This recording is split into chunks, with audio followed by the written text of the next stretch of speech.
Tidak ada yang menyangka.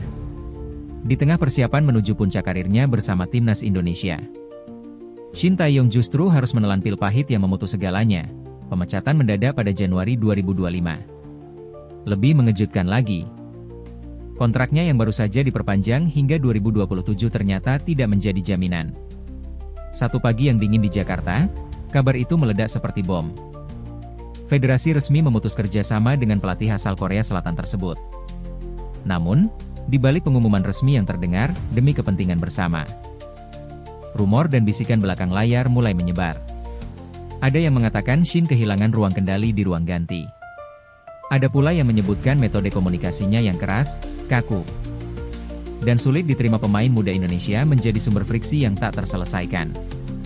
Lebih panas lagi, sebuah tuduhan menggemparkan muncul, bahwa Shin atau pihak dekatnya menggunakan bot di media sosial untuk menggaungkan tagar Stay Stay, seolah membangun gelombang dukungan publik pasca pemecatan. Publik terbelah. Sebagian tak percaya, menganggapnya fitnah yang dibuat oleh pihak-pihak yang ingin menjatuhkannya. Tapi sebagian lagi mulai mengaitkan titik-titik kecil yang sebelumnya diabaikan. Unggahan-unggahan, dukungan, yang muncul serentak, pola komentar yang mirip, dan intensitas yang terlalu tinggi untuk sebuah gerakan organik. Seolah ada kekuatan tak kasat mata yang bekerja di balik layar. Apa yang sebenarnya terjadi? Mengapa pelatih yang sempat membawa harapan besar bagi sepak bola Indonesia harus berakhir dengan cara yang penuh tanda tanya ini? Dan, apakah benar ada operasi diam-diam di dunia maya demi menyelamatkan kursi kepelatihannya? Shin Tae-yong bukanlah nama asing di dunia sepak bola Asia. Lahir di Yongdeok, Korea Selatan. Pada 11 Oktober 1970, ia menghabiskan sebagian besar hidupnya sebagai pemain profesional sebelum beralih menjadi pelatih. Sebagai pemain, Shin dikenal sebagai gelandang pekerja keras yang tak kenal lelah, pernah memperkuat Songnam Ilhwa Chunma dan mencatatkan penampilan di timnas Korea Selatan. Namun, sinar terangnya justru semakin terlihat saat ia berdiri di pinggir lapangan sebagai pelatih. Karir kepelatihannya meroket setelah membawa Songnam menjadi juara Liga Champions Asia 2010. Puncaknya, ia dipercaya menangani timnas Korea Selatan di Piala Dunia 2018. Meski hasil di turnamen itu beragam, Shin meninggalkan kesan mendalam dengan kemenangan heroik 2-0 atas Jerman, juara bertahan saat itu, yang langsung tercatat dalam buku sejarah sepak bola dunia. Desember 2019 menjadi titik awal babak baru dalam hidupnya. PSSI menunjuk Shin Tae-yong sebagai pelatih kepala timnas Indonesia dengan misi ambisius, membangun tim nasional yang modern, disiplin, dan kompetitif di level Asia. Kedatangannya disambut euforia. Media menggambarkan Shin sebagai juru selamat sepak bola Indonesia. Sosok yang akan membawa perubahan kultur dan mental juara bagi Garuda. 4 tahun pertamanya penuh dinamika. Ia dikenal keras dalam latihan, tegas dalam memilih pemain, dan sering tak segan mengkritik kondisi sepak bola tanah air secara terbuka. Namun, ia juga berhasil menanamkan identitas baru pada timnas Indonesia, pressing tinggi, intensitas permainan cepat, dan mental pantang menyerah. Puncak keberhasilannya mulai terasa ketika Indonesia menembus final Piala AFF 2020, digelar 2021, dan mencatat kemajuan signifikan di kualifikasi Piala Dunia. Meski begitu, hubungan Shin dengan PSSI dan sebagian publik tidak selalu harmonis. Di balik prestasi, ada cerita tentang gesekan internal, perbedaan visi, ketidakcocokan dengan pengurus. Itulah yang diyakini publik, sampai badai Januari 2025 datang menerpa. Pemecatan itu terjadi di saat timnas sedang berada di tengah persiapan penting. Alasannya tidak pernah benar-benar dijelaskan secara gamblang. Namun, seperti bara api yang disiram bensin, gosip dan spekulasi meledak ke permukaan. Ada yang mengaitkan dengan performa yang mulai menurun, ada pula yang menunjuk masalah komunikasi internal. Dan di tengah semua itu, mencuat tuduhan yang membuat cerita ini berubah menjadi kisah yang jauh lebih rumit. Dugaan penggunaan bot untuk memengaruhi opini publik demi mempertahankan jabatannya. Awal perjalanan Shin Tae-yong di Indonesia penuh optimisme. Saat pertama kali memimpin latihan timnas pada awal 2020, ia memperkenalkan metode yang jarang terlihat di sepak bola tanah air. Disiplin ala militer, program nutrisi ketat, dan latihan fisik intensif. Banyak pemain muda mengaku terkejut, bahkan syok, dengan standar latihan yang diberlakukan. Namun hasilnya mulai terlihat. Indonesia perlahan meninggalkan label tim lemah di Asia Tenggara dan mulai menatap persaingan lebih tinggi. Menyingkirkan lawan-lawan kuat dan memperlihatkan permainan menyerang yang memikat. Publik mulai percaya bahwa Shin adalah arsitek perubahan besar. Tagar Garuda Bangkit dan Shin Out menjadi penanda euforia sekaligus ekspektasi tinggi yang dibebankan padanya. Namun, perjalanan menuju puncak tak pernah mulus. Memasuki 2023, mulai terdengar riak-riak ketidakpuasan. Beberapa pemain senior merasa pendekatan Shin terlalu kaku, bahkan cenderung otoriter. Ada yang berani bicara kepada media. Ada pula yang memilih diam tetapi menjaga jarak. Di balik pintu tertutup, diskusi panas kerap terjadi antara Shin dan petinggi PSSI. Mencoret nama-nama yang dianggap langganan timnas, dan bersikuku dengan formasi yang sulit diterima sebagian pihak. Kritikus menuduhnya terlalu memaksakan ide tanpa membaca kondisi nyata tim. Akhir 2024 menjadi awal kejatuhan. Serangkaian hasil buruk memicu kritik publik. Media mulai mempertanyakan masa depannya. Namun yang membuat situasi makin panas adalah isu internal yang bocor keluar. Shin disebut jarang berinteraksi secara personal dengan pemain. Terlalu bergantung pada staf untuk menyampaikan instruksi, dan kerap menyampaikan kritik pedas yang membuat ruang ganti tegang. Ketika Januari 2025 tiba, keputusan yang ditunggu dan ditakuti, banyak pihak pun diumumkan. PSSI resmi memutus kontrak Shin Tae-yong. Publik kaget.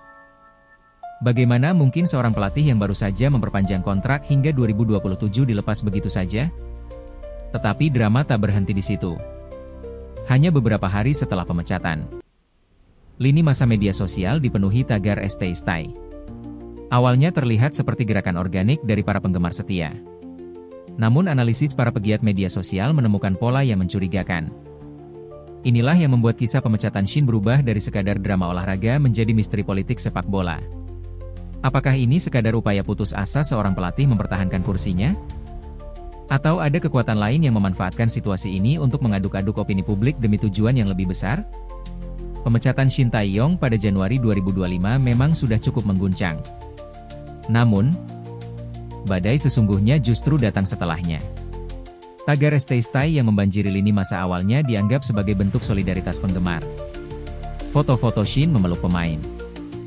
Video momen kemenangan emosional, hingga kalimat-kalimat menyentuh tentang perjuangan sang pelatih bertebaran di media sosial. Namun tak butuh waktu lama sebelum mata publik mulai jeli. Aktivis media sosial, analis digital, hingga jurnalis investigasi menemukan sesuatu yang janggal. Banyak akun yang mengunggah dukungan ternyata baru dibuat beberapa hari sebelumnya. Bukankah sepak bola seharusnya tentang sportivitas, bukan intrik di balik layar? Tapi seperti yang kita tahu, di dunia sepak bola profesional, terutama ketika melibatkan jutaan pasang mata, garis antara olahraga dan politik seringkali kabur. Tapi juga karena peperangan yang tak terlihat di balik layar dan layar kaca gawai kita. Dari kacamata kami, kisah Shin Tae-yong adalah potret klasik dari bagaimana sepak bola modern tak lagi sekadar tentang taktik, formasi, atau hasil pertandingan. Ini adalah drama 3 dimensi, lapangan hijau. Ia memperkenalkan standar profesional yang sebelumnya jarang diterapkan.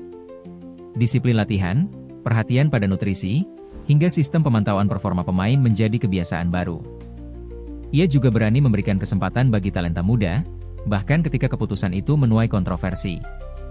Dalam banyak aspek, warisan ini tak ternilai. Namun, objektivitas memaksa kita melihat sisi lain. Shin juga meninggalkan catatan-catatan kelam. Komunikasinya yang kaku dan frontal tak selalu diterima dengan baik oleh pemain maupun pengurus. Gaya kepemimpinannya yang keras, meski dimaksudkan untuk membentuk mental baja, terkadang justru merenggangkan hubungan internal. Dan tentu saja, tuduhan penggunaan bot untuk memengaruhi opini publik adalah noda serius, meskipun kebenarannya belum terbukti secara hukum. Apakah mungkin Shin hanyalah korban dari permainan politik yang lebih besar? Bisa jadi. Dunia sepak bola Indonesia tidak steril dari intrik, kepentingan pribadi, dan perebutan pengaruh. Tetapi di sisi lain, jika benar ada keterlibatan dalam orkestrasi dukungan buatan, ini akan menjadi presiden buruk bagi citra pelatih asing yang bekerja di sini. Reaksi publik yang terbelah menunjukkan satu hal, Shin Tae-yong bukan figur biasa. Ia dicintai, dipuja, dikritik, bahkan dicurigai, semuanya dalam porsi yang sama besar. Ini jarang terjadi pada sosok pelatih asing di Indonesia. Sekarang, kami ingin mendengar dari Anda. Apakah menurut Anda Shin adalah pahlawan yang dijatuhkan terlalu cepat? Atau justru ia adalah arsitek dari kejatuhannya sendiri? Apakah dukungan besar-besaran di media sosial adalah suara hati rakyat? Atau sekadar bayangan yang diciptakan algoritma? Kami tahu, jawabannya mungkin tidak hitam putih. Karena seperti sepak bola itu sendiri, drama ini penuh nuansa, emosi, dan sisi yang tak terlihat oleh mata. Pada akhirnya, kisah Shin Tae-yong di Indonesia akan selalu dikenang bukan hanya karena prestasinya di lapangan, tetapi juga karena cara perpisahannya yang penuh tanda tanya. Dari momen pertama ia menginjakkan kaki di Jakarta hingga detik terakhir ia meninggalkan kursi pelatih. Cerita ini seperti babak panjang dari sebuah drama yang tak pernah selesai. Ia datang sebagai penyelamat, membawa disiplin dan harapan baru.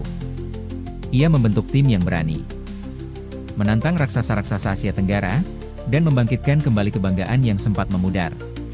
Namun, di balik sorak-sorai dan pujian, riak-riak kecil perlahan membesar, membentuk gelombang yang akhirnya menghantamnya sendiri.